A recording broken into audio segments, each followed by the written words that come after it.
Hello everyone, my name is Rochelle Innocent and I'm the founder and CEO of Project Purpose. Welcome to our channel.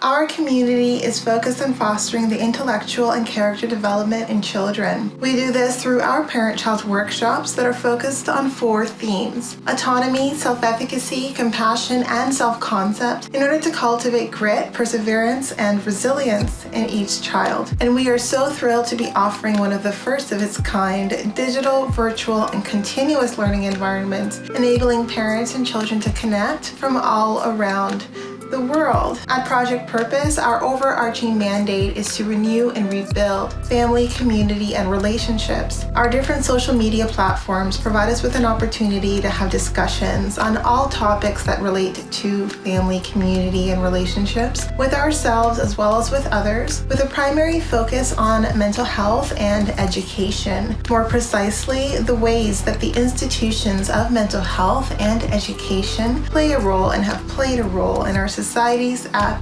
large. These discussions and debates provide us with an opportunity to think critically about what needs to change within these structures for us to live up to our bold slogan, support, protect, and empower each child through youth-focused development, better known as leadership in juvenescence. We recognize that in valuing our children's leadership potential, this also translates as recreating and co-creating environments, both socially and politically, that will enable our children to thrive. For those of you who are particularly keen on the topic, we also write thought pieces every other Sunday, and we have one scheduled to drop this upcoming Sunday, so definitely be sure to meander over to the website and check out our online content. For those of you who are looking for a listening alternative, well, we're available on 10 different podcast platforms for your listening leisure, and we provided you with access to the links in the description down below. As is the convention, be sure to subscribe, hit that post notification bell so that you are aware of every time we post. And of course, if you like our conversations and you want to keep them going, like, comment, and share this segment.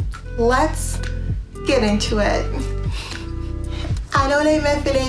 Hello, ladies and gentlemen, and welcome back to another segment here on Project Purpose. For those of you who are new, we cover topics that relate to mental health, mental wellness, and education on a week-by-week basis. And today our topic of discussion is having a conversation about why we should set emotional boundaries with ourselves, and how in setting emotional boundaries with ourselves, we give ourselves the tools, the language, and the ability to then set boundaries with others. So a lot of us right now, we're navigating this new terrain of setting boundaries and providing people with different guardrails and how to navigate relationships with each and every one of us. And I think some of us have more or less difficulty engaging in this kind of new way of socializing and interacting with one another because they first have yet to create and set boundaries with themselves. And I think we are our best guinea pig when it comes to the way that we want to show up in the world around us. We need to start first with how we, interact and act with ourselves, and how we treat ourselves, and how it is we allow ourselves to engage and behave dependent on the different emotions and different ways of expression that these emotions translate for ourselves. And for me, anytime I talk about mental health, and especially as it relates to our emotional footprint and developing and building emotional intelligence, it really comes with an underlying motive of helping to create self-awareness, helping to drive the desire to go deep and to learn who you are. So more so encouraging a process of self-discovery. And self-discovery is continuous, right? Like who you are is constantly changing and evolving with the different experiences and the different even people and settings that you encounter on your life path. So you're never going to know yourself so much that you get bored with getting to know yourself. And a lot of us haven't even really started. A lot of us don't like to spend a whole lot of time with ourselves, but I think a great place to start is our emotional footprint. And I think as we get to know our emotional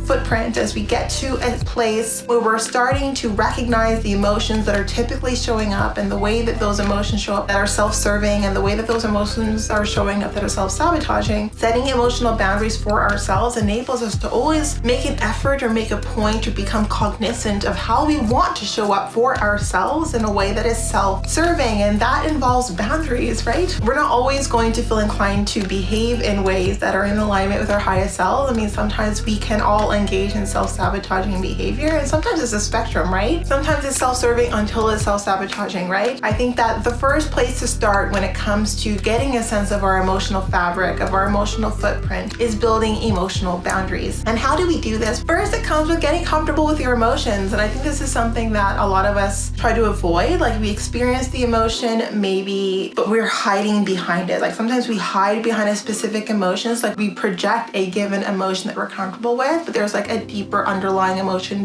beneath that. And I think it requires some meta introspection. And when I say meta introspection, it's introspection about the emotions that you yourself are experiencing beneath the emotions that you are expressing. And sometimes there's an alignment. The emotion we express is in alignment with the emotion that we experience, the emotion that we're feeling at that point in time. But sometimes the emotion that we express is truly the emotion that we feel comfortable expressing, and we feel hidden behind that emotion that we're expressing. And we're ignoring completely, even to ourselves, the emotions that we're experiencing. So I think that to get close to what we're actually experiencing emotionally, to get a sense of who we are emotionally, we need to give ourselves an opportunity to sit in that emotion. And I think when we get started, when we start, wallowing is okay. And I think that wallowing gives us a sense as to what degree we feel specific emotions, like how deep down that well can we actually go in that specific emotion. And I think that once we're kind of done that episode where we're feeling that emotion starting to wane and fade away, we can give ourselves a better understanding, a better barometer of how much of that emotion we actually should indulge in and where we should set boundaries. And for me, I've mentioned there are a few emotions that I cycle through. I'm fairly familiar with my emotional footprint, but my self-mastery comes with putting emotional boundaries in myself. So knowing how much of a given emotion I need to feel and experience before I move forward towards expressing in a way that is self-serving, and how much of that emotion that I indulge in, like if I allow myself to indulge in it, it becomes self-sabotaging. And I am someone, I love the array of feelings that I feel. Like, I love how it shifts and changes even the way that I see and perceive the world around me, but I recognize to what extent I'm overindulging. And I think that that comes from having given myself permission to wallow just a little bit in certain emotions. And now I don't need to. I've kind of established those emotional boundaries, and that has really helped me not only get a better sense of my emotional footprint, but also cultivate emotional intelligence. So be better at monitoring specific emotions and monitoring to what extent those emotions are starting to gain momentum, and also being able to cap it. So manage those emotions is really how we articulate having an emotional boundary. So how does this translate? Well, for me, an example is if I'm feeling sad or if I'm feeling disappointed, one of the ways that that translates is I want to self-soothe. So sometimes, I'm feeling sad. The way that I self-soothe is I watch a movie that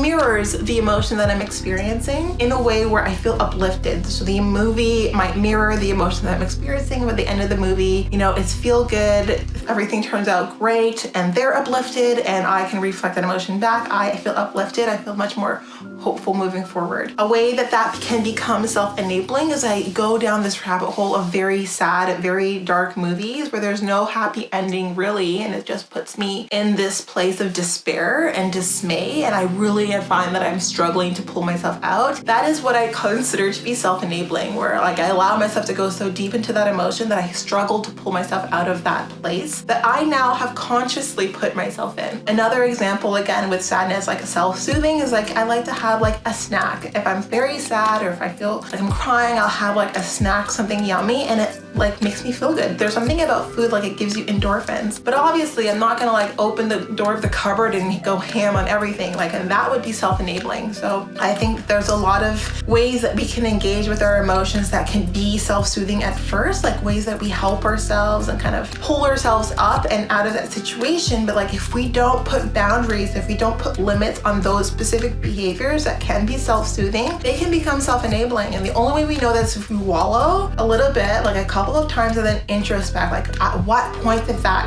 shift from being self-serving to being self-enabling? And how do I put a limit on myself so that if I get to the point where I recognize, hey, like I feel better, I don't need to have this extra Oreo, or I don't need to have this extra snack, or I don't need to watch that extra movie that's super, super sad, or I don't need to engage in this, behavior that now is just being overindulgent, like I've had my fill, I can pick myself up now, I can move on and, push forward now that I've given myself the opportunity to sit in this emotion, to get a sense of the root of the emotion and cultivate like a strategy or a plan or approach to deal with what is bringing that emotion up within me. So I think that before we get to a place of action, we need to we generally first self-soothe. And that self-soothing behavior, that self-soothing mechanism is what we need to put guardrails on and build a bit of an emotional boundary around, so that that self-soothing behavior doesn't become self-enabling and then puts us on a destructive path. And I think that this is important because this exercise is about trial and error, it's about iteration, and it's also about context. So different experiences and situations and different people and personalities are going to bring out different layers and flavors to our emotional expression, right? Different nuances in our emotional expression. And the more that we spend the time to introspect and to cultivate boundaries with ourselves, the more that we're now cultivating the emotional vocabulary, the language, the insight as to how we would approach this kind of conversation with someone else. So setting an emotional boundary with others is much more complicated and much more convoluted if we don't first start with setting emotional boundaries with ourselves. And we can be like forgiving, right? I mean, if you're setting emotional boundaries with yourself, if you're going through that period of discovery, then you know what works and what doesn't. And also this is coming from a place of self-acceptance, of self-love. You're not being harsh and critical and judging yourself in this process. You're really giving yourself an opportunity to just be, and then to see in just being, how am I engaging and responding and reacting that is serving me, and how am I engaging and responding and reacting that might be self-sabotaging just a little bit, and then making different shifts and pivots to support yourself moving forward. Because a lot of what we miss about setting boundaries with other people, it's not about limiting other people, it's really about supporting them and having a healthy and sustainable relationship with you on a long-term basis. And I think sometimes we hear boundaries and we hear limits, we hear a wall or a block, or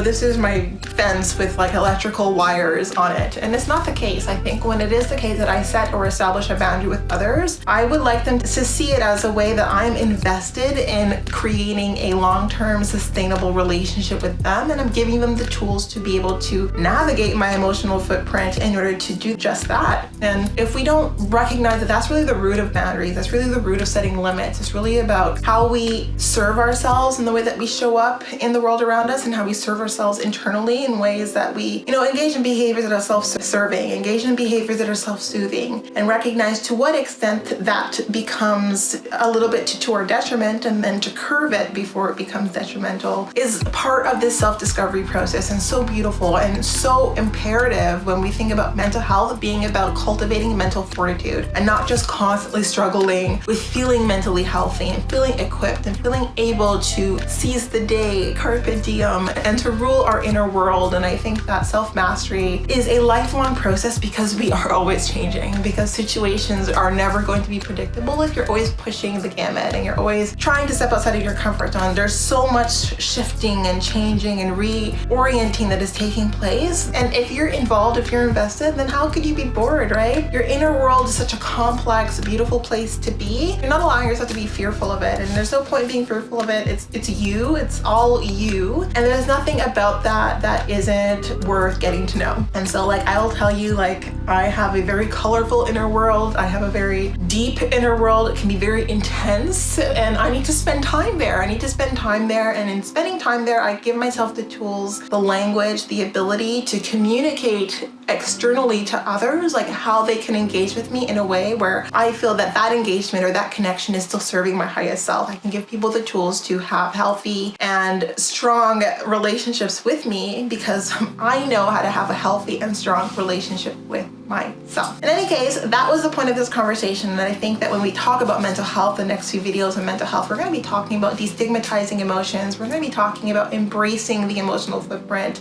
And each of us have a different one, right? The emotions that we we express and experience on a day-to-day basis is not the same for each of us. All of us have our own emotional print, and I think that there's something very beautiful about that. But like, if we don't spend the time to get to know what our emotional footprint is, then how can we express that outwards to other people? And if we don't give ourselves an opportunity to get to know who we are and how we show up emotionally, the complexity and the colors in our emotional world, then how do we give other people the tools to engage in an emotional tie with us, have a relationship with us where our emotions are definitely invested and involved? So that's food for thought for you, and hopefully gives you some foundation for how to do that self-exploration and how to build a bit of a spectrum between what it is that you're observing within yourself. So like what you're observing by way of the emotions that you're feeling, the way you're addressing those emotions, and to what extent is the ways that you address the emotions that happen within you self-soothing or self-enabling, and how you can build guardrails and boundaries for yourself, and then how that extends into the world around you. In any case, that's the topic of discussion for today. Before letting you go, I would be remiss if I didn't let you know that we will be going live at least twice a month, every month for the foreseeable future on our Facebook page. So definitely be sure to join in. And within these events, we facilitate sessions in such a way where we're cultivating the critical thinking and the soft skills required to derive more meaning and fulfillment out of life. And if you do see yourself engaging in our community on an ongoing basis, then I suggest that you take a look at one of our package plans. So we do offer package plans that provide you with unlimited access to all of our live events, but also access to our webinars and workshops over and above those live events. So definitely be sure to check that out. Take part in our hashtag Game Changer community. Subscribe to the website so you can get access to our newsletters. Subscribe to all of our social media channels. Help us grow. And as we grow, we will evolve, and it'll just be beautiful, right? We're all very much invested in each other's growth and development, and learning self-acceptance, and learning how to show up in the world in a way that serves us and serves the world around us. In any case, that's it for today,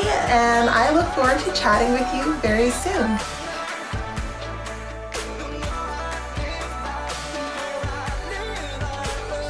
I just feel like no one's listening.